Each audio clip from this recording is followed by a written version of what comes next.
GK kids.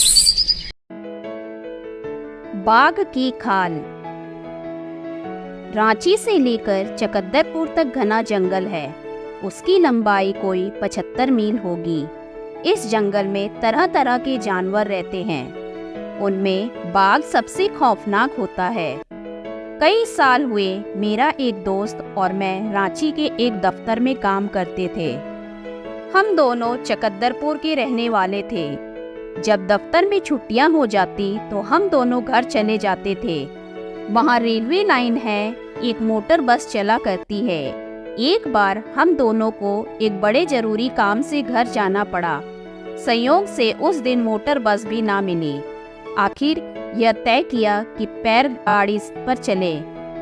हिसाब लगाकर देखा कि अगर बीच में कहीं ना ठहरे तो 9-10 घंटों में पहुंच जाएंगे। आखिर कुछ खाने पीने का सामान लेकर हम दोनों साइकिल पर सवार होकर शाम को 6 बजे निकल खड़े हुए। उजाली रात थी। मील भर जाने के बाद चांद निकल आया। आसपास की पहाड़ियां दिखाई देने लगी। चारों ओर सन्नाटा छाया हुआ था और उस सन्नाटे को चीरती हुई हमारी साइकिलें सन सन चली जा रही थी। थोड़ी थोड़ी दूर पर जंगली आदमियों की बस्तियां मिल जाती थी। उनकी झोपड़ियों से ढोल और बांसुरी की मीठी मीठी आवाजें आ जाती थी। हम दोनों इस दृश्य का आनंद उठाते हुए चले जा रहे थे। अचानक मेरे दोस्त को कै आ गई और वह साइकिल पर से गिर पड़ा। उसका यह हाल देखकर मेरी जान सूख गई।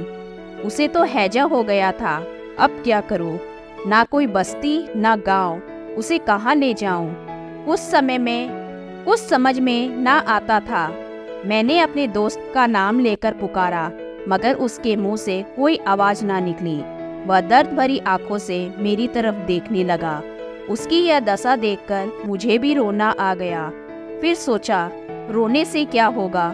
देखूं यहाँ नजदीक कोई गांव है या नहीं, शायद किसी से कुछ मदद मिल जाए।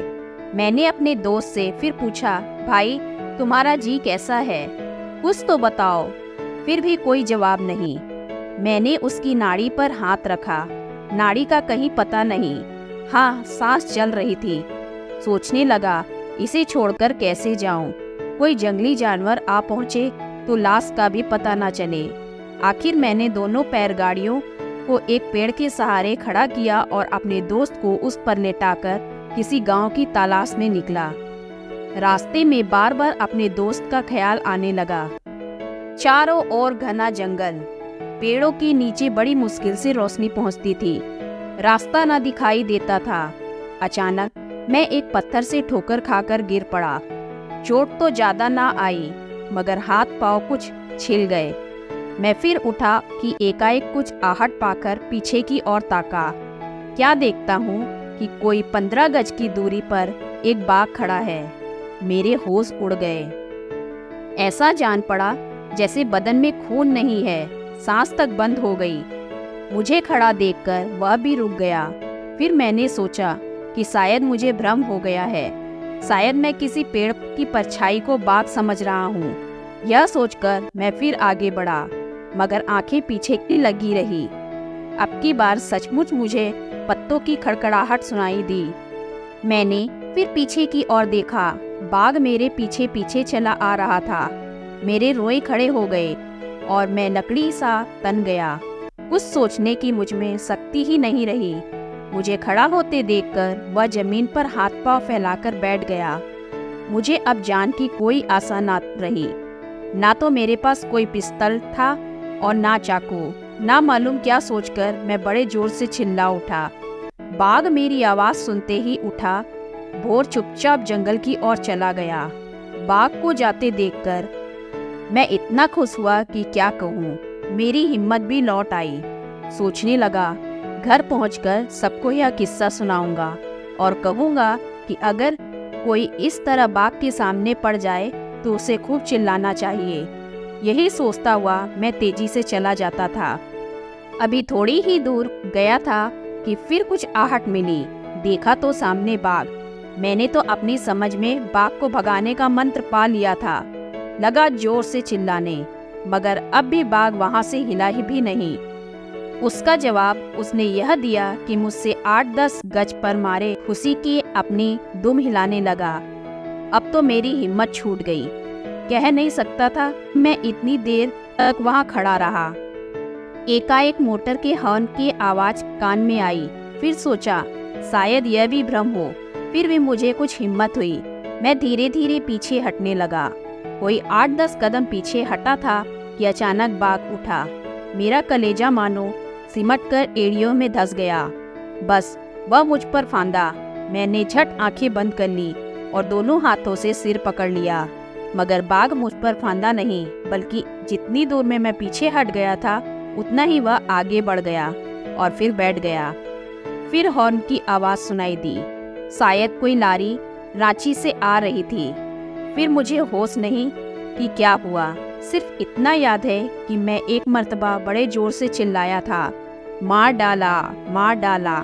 जब मुझे होश आया तो मैंने देखा मेरा सिर किसी की जांघ पर रखा हुआ है और आसपास कई आदमी खड़े हैं। मेरा दोस्त भी वहीं बैठा हुआ है।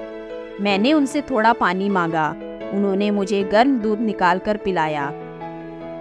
बाद में मुझे मालूम हुआ कि यह साहब इंजीनियर थे।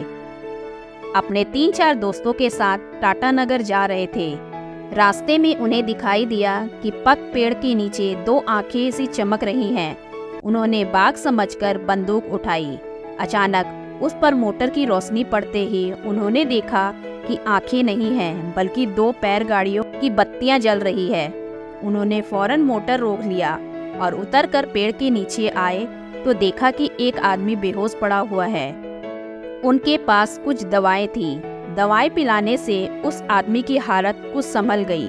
उन्होंने उसे मोटर में बैठाया और चले ही आ रहे थे कि फिर देखा कि एक बाघ मेरी छाती पर दोनों अगले पंजे रखकर बैठा हुआ है। मोटर के करीब आते ही बाघ ने मुझे छोड़ दिया और भागा, मगर इंजीनियर साहब की बंदूक ने उसे वही ठंडा कर दिया। उन्हीं की मदद से हम दोनों घर पहुंचे। मेरे सारे कपड़े खून से तर थे। छाती में जख्म हो गया था। कई दिन मरहम पट्टी करने के बाद मैं अच्छा होकर फिर रांची लौटा। उसके थोड़े ही दिन बाद इंजीनियर साहब ने मुझे एक बाघ की खाल भेज दी और लिखा कि वह उसी बाघ की खाल है। यह खाल अभी तक मेरे पास मौजूद है।